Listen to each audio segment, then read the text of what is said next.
Hello friends, నేను మీ Karthik. Welcome back to our blog. ఎక్కడికో వెళ్ళాడు, ఏదో చూపిస్తున్నాడు అనుకుంటున్నారా ఫ్రెండ్స్?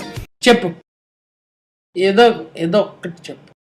ఏం లేదు ఫ్రెండ్స్, నేను అమ్మ కలిసి అయితే జామ తోటకు వచ్చాము. నేను అమ్మ అయితే జామ తోటకు రావడం జరిగింది ఫ్రెండ్స్. అదిగోండి ఫ్రెండ్స్, అమ్మ అయితే జామకాయలు కోయడం జరిగింది. రేపు మా ఊర్లో జరిగే సంతకు ఫ్రెష్గా జామకాయలు కావాలి కాబట్టి డైరెక్ట్గా తోట నుంచే తీసుకోవడం జరిగింది ఫ్రెండ్స్. ఇదిగోండి ఫ్రెండ్స్, అమ్మ అయితే మూటలకు వేస్తున్నారు, సంచిలోకి. చూడండి ఫ్రెండ్స్, ఎంత ఫ్రెష్గా ఉన్నాయో కాయలు. డైరెక్ట్గా తోట నుంచే తెంపుకొని రావడం అయితే జరిగింది. చూడండి ఫ్రెండ్స్, తోట ఎంత పెద్దగా ఉందో. మొత్తం అంతా పంట పొలాలు, చెట్లు, గుట్లు అన్నీ ఉన్నాయి ఫ్రెండ్స్.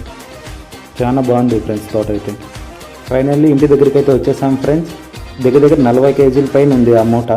అది ఎత్తుకొని 2 ఫ్లోర్స్ వెళ్ళాలి గైస్. ఈ వీడియోని ఇంతవరకు చూసినట్లయితే లైక్ చేయండి, షేర్ చేయండి, సబ్స్క్రైబ్ చేయండి ఫ్రెండ్స్.